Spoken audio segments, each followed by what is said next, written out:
They say the ocean keeps its secrets, but what happens when those secrets decide to find you?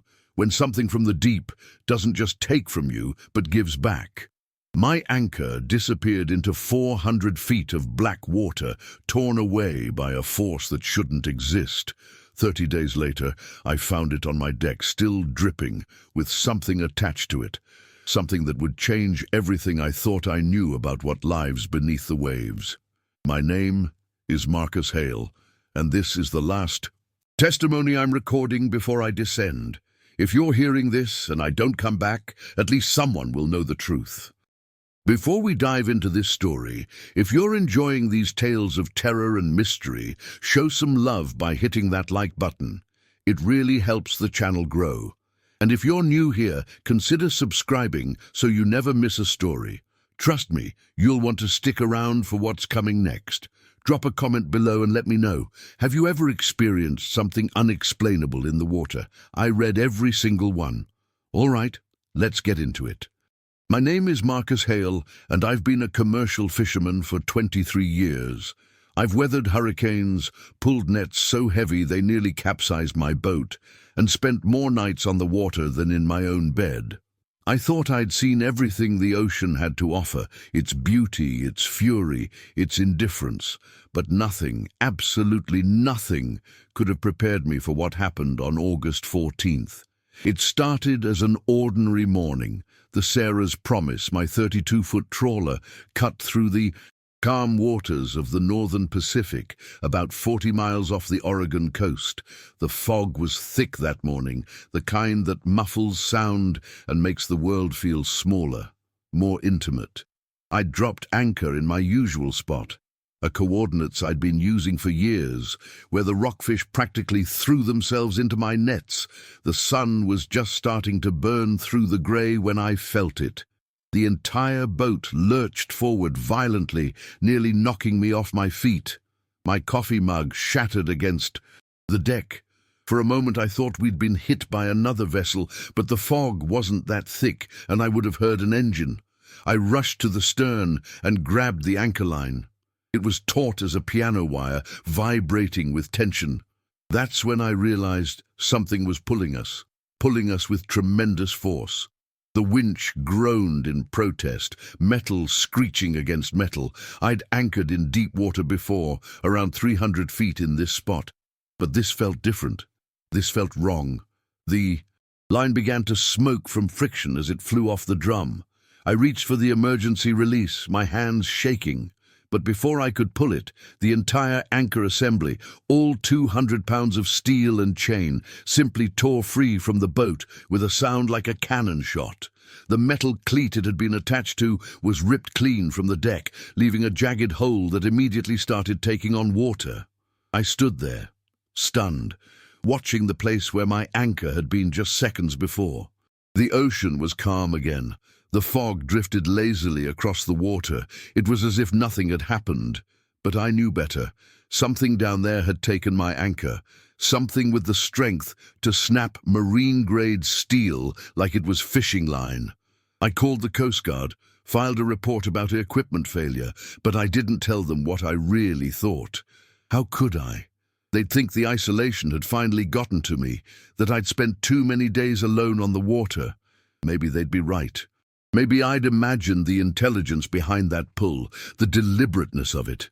That night, back at the harbor, I couldn't shake the feeling of being watched. I didn't go back out for 3 days. I told myself it was to repair the deck, to install a new anchor system. But the truth was, I was afraid. For the first time in over 2 decades on the water, the ocean terrified me. My friend Jake, who ran a charter fishing operation out of the same harbor, noticed my boat sitting idle. He found me at Rosie's Tavern on the 3rd night, nursing a whiskey and staring at nothing. "You gonna tell me what happened out there?" he asked, sliding onto the bar stool next to me. I wanted to. God, I wanted to tell someone. But the words sounded insane, even in my own head. Instead, I asked him, "You ever lose any gear in the deep water? Anchors, nets, traps?" Jake frowned, considering. "Sure, couple times over the years. Snagged on rocks, probably. Lost a crab pot last season that just vanished." "Why?" How'd it happen? The crab pot. Weirdest thing, he said, his eyes distant with memory. Line just went taut and then gone. Broke clean through quarter-inch rope like it was thread. Figured it was a whale or something. Or something. Those words echoed in my mind long after Jake left. I spent the next week researching. The library's computer gave me access to maritime incident reports, fishing logs, and historical records. What I found disturbed me more than the initial incident. Over the past 15 years, there had been 7 reports of catastrophic anchor failures in the same general area where I'd been fishing. 7 boats, all experiencing the same thing, sudden, violent pulls that tore their anchors free. 2 of those boats had sunk. The crews were rescued, but their stories were nearly identical to mine. Impossible strength from below, followed by calm water. The official reports blamed equipment failure, freak currents, or underwater geological activity. But there was something else. Something I found in the local Historical Society's archives, a handwritten journal from 1923 belonging to a fisherman named Thomas Brennan. His final entry, dated October 3rd, read, "It took my anchor today, straight down, like the devil himself grabbed hold. The water is wrong here. There are things below that shouldn't be. I won't go back. May God forgive me, but I won't go back." Thomas Brennan's boat was found 3 weeks later, empty, drifting in the same waters. He was never seen again. I closed the journal with shaking hands. The librarian asked if I was all right. I wasn't, because sitting in that quiet library, surrounded by the smell of old paper and the sound of fluorescent lights humming, I made a decision. I had to know what was down there, and I had to go back. I spent 2 weeks preparing. I told no one about my plans. They'd try to stop me, and I couldn't be stopped. Not now. The not knowing was eating me alive, invading my dreams with images of dark. Water and shapes moving in the depths. I installed a new anchor system, this time with a camera mounted to the anchor itself. It was waterproof down to 1,000 feet. With LED lights and a live feed to a monitor I mounted in the wheelhouse. I also installed a quick-release system that could cut the anchor line from inside the cabin. If something grabbed it again, I wouldn't lose my entire boat in the process. I also bought something I never thought I'd need, a waterproof 2-way radio beacon, the kind used by deep-sea researchers. If the camera went down with the anchor, at least I might be able to track where it went. The night before I planned to head out, I got a visitor. Captain Rodriguez from the Coast Guard station knocked on the hull of the Sarah's Promise just after sunset. "Marcus," he said, his face grave, "I need to talk to you." We sat in the cabin, and he pulled out a folder.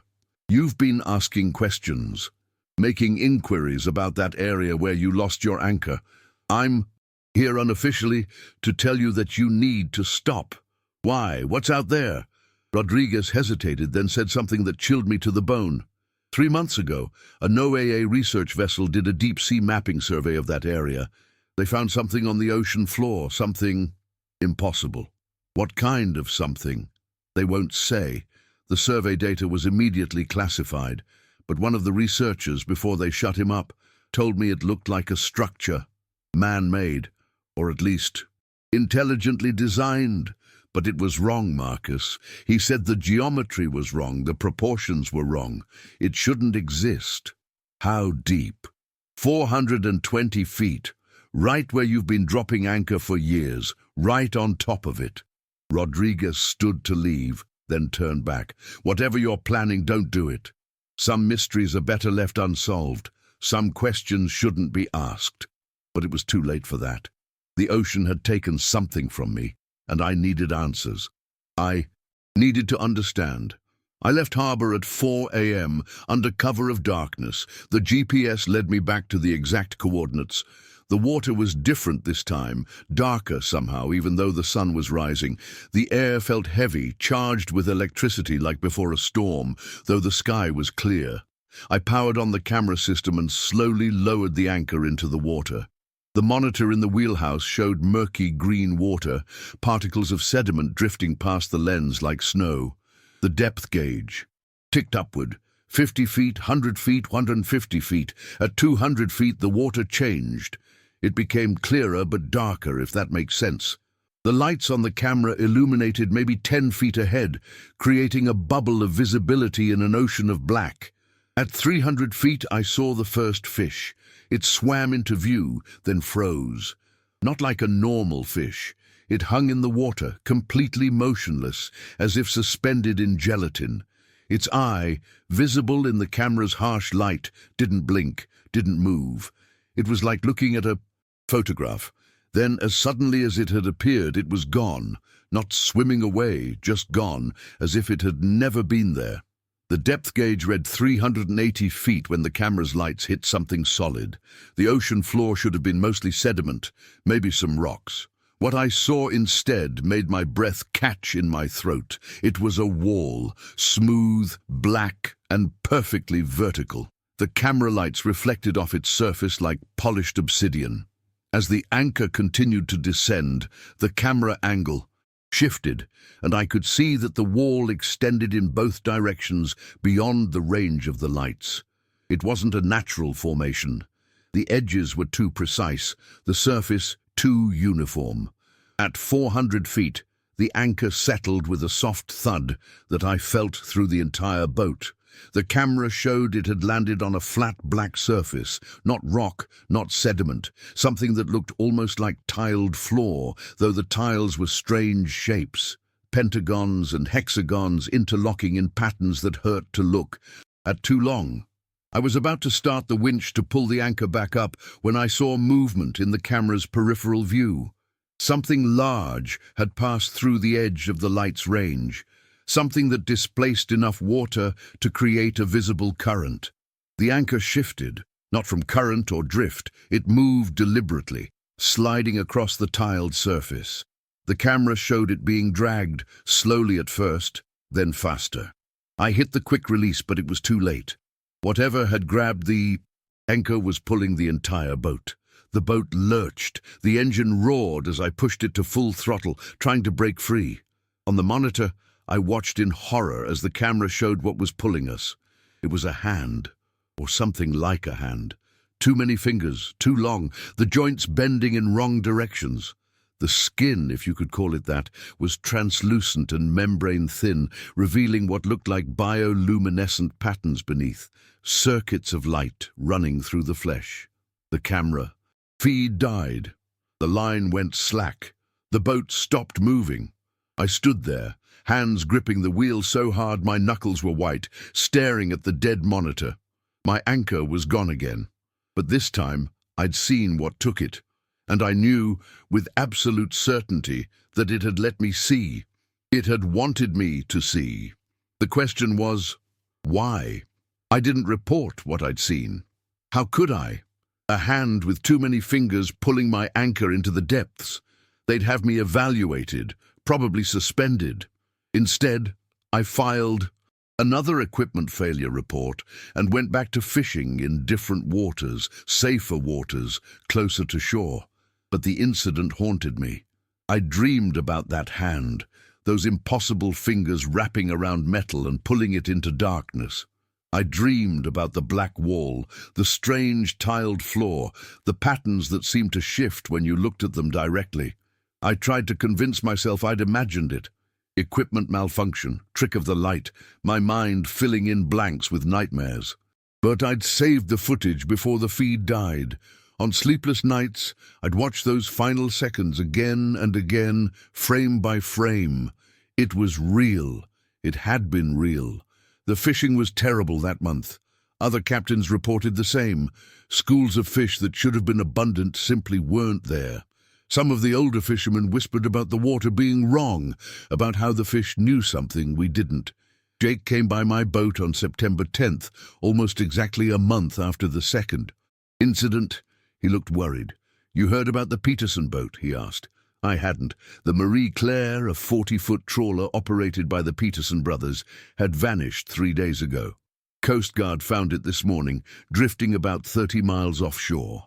Empty. No signs of struggle, no blood, no bodies. The anchor was missing, the line cut clean through. "Where were they fishing?" I asked, though I already knew the answer. "Same area where you lost your gear." "Marcus, I know something. Happened out there. Something you're not talking about. People are scared. 3 boats in 2 months, all in the same area. The authorities are talking about closing off that section of ocean." I almost told him then, almost showed him the footage. But what good would it do? He'd either think I was crazy or worse. He'd believe me. And then what? We'd both be helpless, knowing there was something down there that we couldn't fight, couldn't escape, couldn't understand. That night, September 14th, I woke to the sound of something heavy hitting my deck. The Sarah's Promise was in her slip, tied securely to the dock. I was below deck in my bunk, but I knew that sound. I knew it in my bones.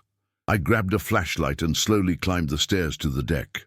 The harbor was quiet, the other boats dark silhouettes against the night sky. My hands were shaking as I pointed the flashlight toward the stern. There, sitting in the exact spot where it had been torn free a month ago, was my anchor. Not just any anchor, my anchor. The same one with the camera still attached, the same one that had been pulled into 400 feet of water and taken by something impossible.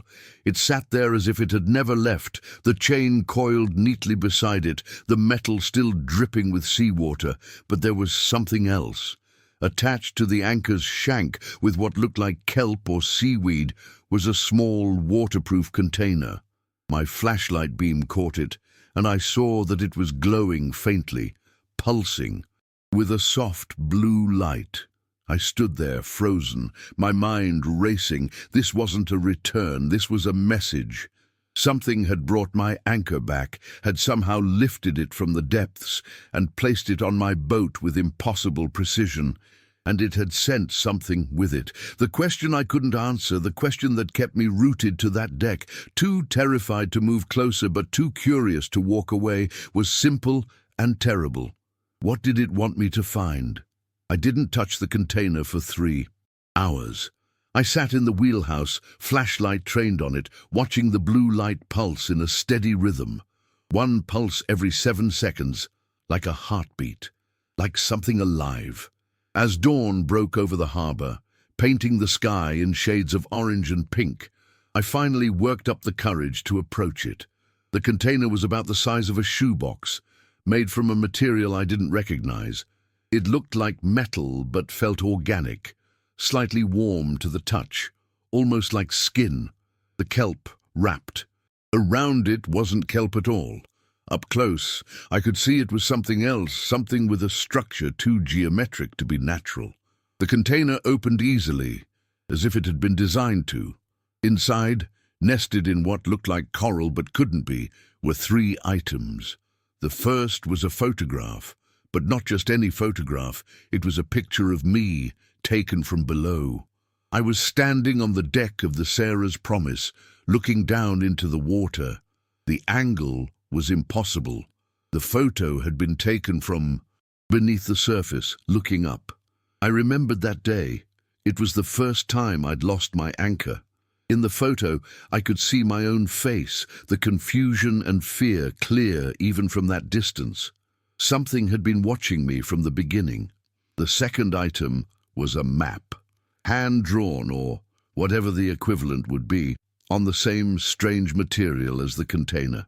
It showed the coastline, the harbor, and a series of marked locations spreading out from the coordinates where I'd lost my anchors. Each location was marked with the same symbol, a spiral inside a pentagon.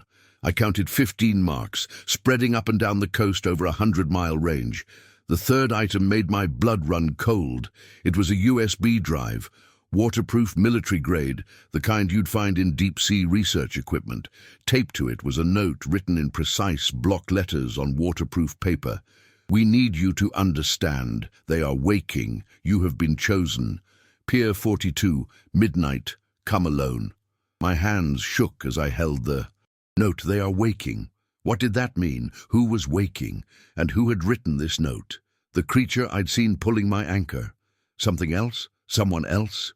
I took the USB drive to my laptop and after a moment's hesitation, plugged it in. The folder contained dozens of files, video files, all dated over the past 6 months. I clicked on the first one. The footage was underwater, shot from what looked like a fixed camera position. The timestamp showed it was from 3 months ago, around the time Captain Rodriguez had mentioned the NOAA survey. The camera was pointed at the black wall I'd seen, but from a different angle. And as I watched, the wall moved.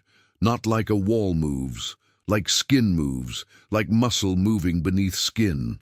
The surface rippled, and sections of it pulled back, revealing an opening. The camera zoomed in, and I could see inside, corridors, chambers, all made from that same black material. But it wasn't empty. There were things moving inside. Shapes that defied description, that seemed to exist in more dimensions than my eyes could process. I clicked through more videos. Each one showed the same area from different angles, different times. In some, the structure was closed, dormant. In others, it was active, things moving in and out, patterns of light traveling through the walls like neural signals through a brain. And in every video, without exception, there were boats above, fishing boats, charter boats, Coast Guard cutters, all sitting directly above. This impossible structure, their anchors hanging in the water like bait. The final video was different.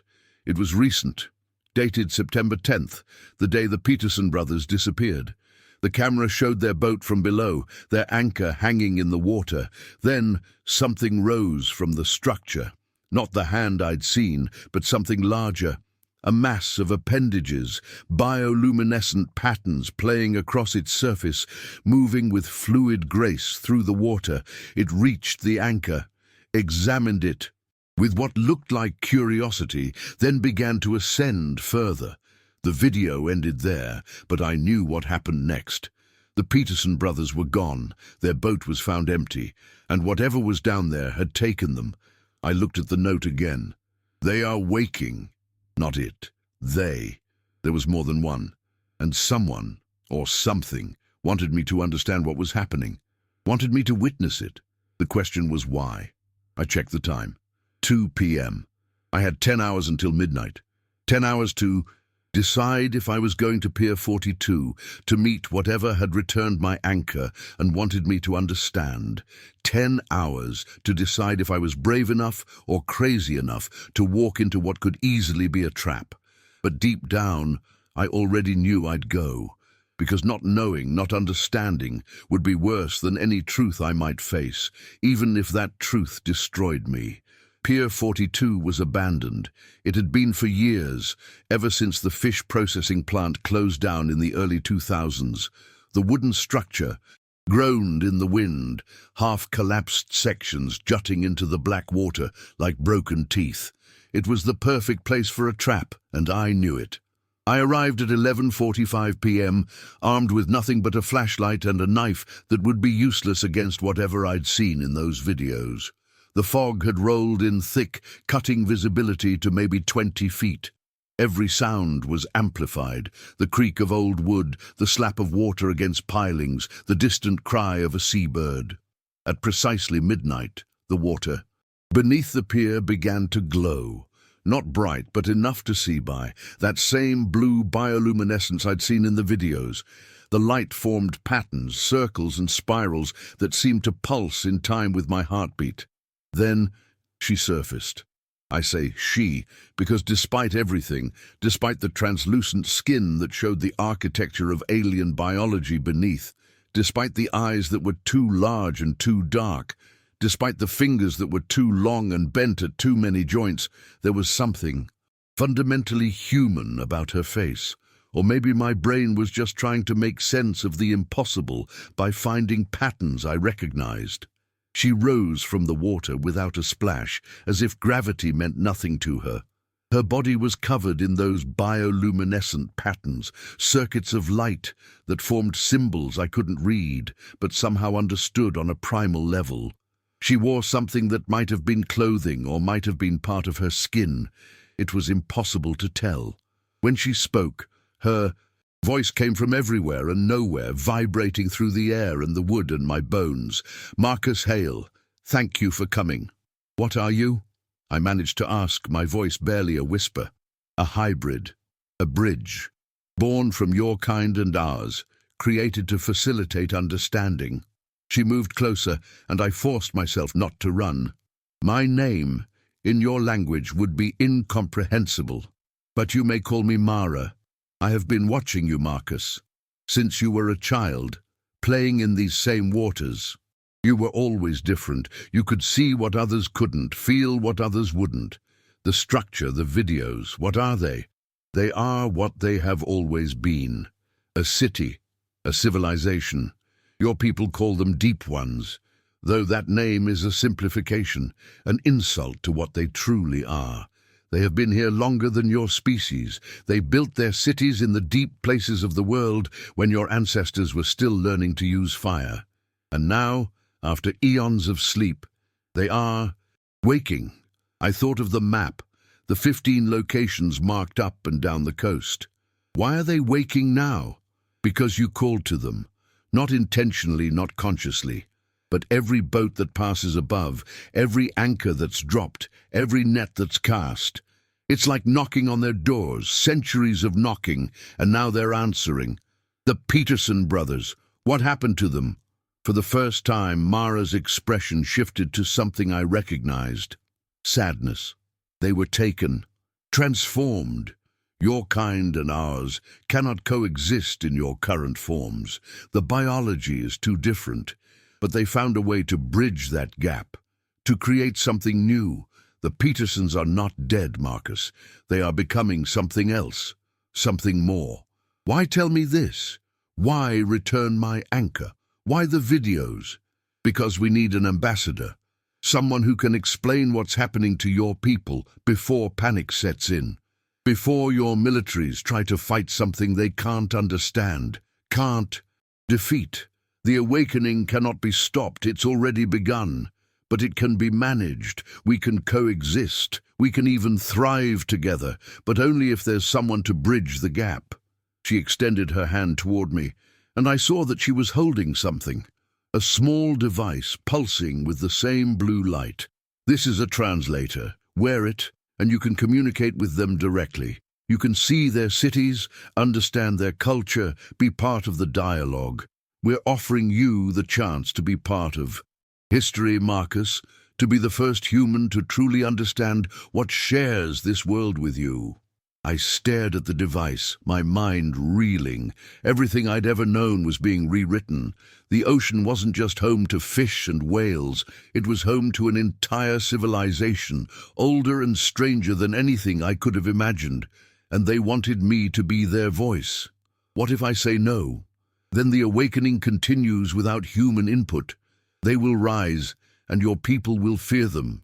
Fear leads to violence. Violence leads to war, and in a war between your kind and theirs, there can be only one outcome.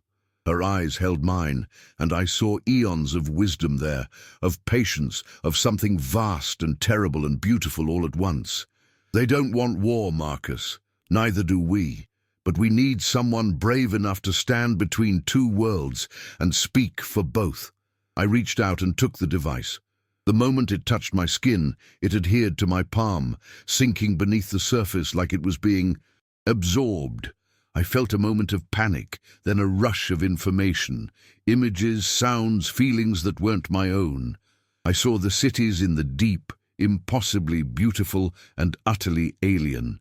I felt the collective consciousness of beings that had been dreaming for millennia.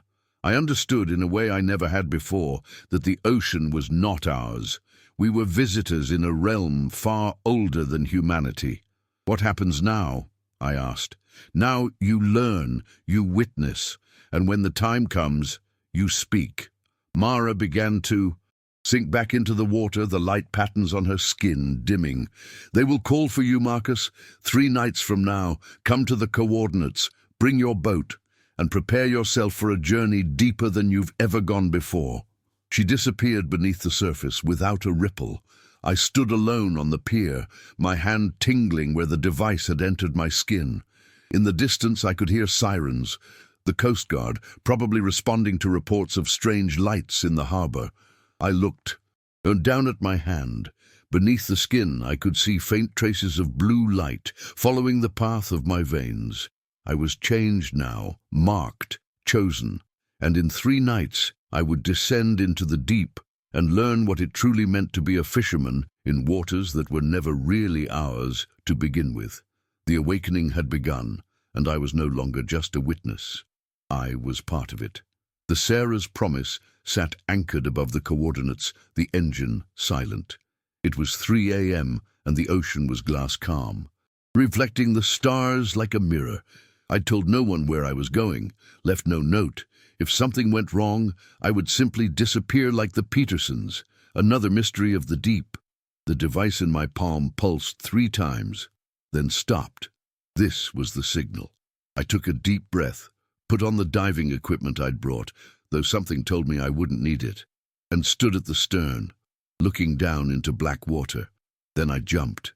The water should have been cold, but it wasn't. It felt almost warm, welcoming. I began to sink, not fighting it, letting the weight pull me down. At 50 feet, I should have needed to equalize the pressure in my ears. At 100 feet, I should have been in pain. At 200 feet, I should have been dead. But I felt nothing but a strange peace. The device was protecting me, changing me, allowing me to survive in a realm where humans shouldn't exist. At 400 feet, I saw the lights. The city spread out below me, vast and impossible. Towers of that black material rose from the ocean floor, covered in those pulsing patterns of bioluminescence. And between them, moving through the water with graceful ease, were the inhabitants. Hundreds of them, thousands. They had been waiting for eons, waiting for the right time, the right person, the right moment to reveal themselves. And now, as I descended into their realm, I realized that everything I'd known about the ocean, about life, about the world itself, was about to change. The awakening wasn't just beginning, it was here.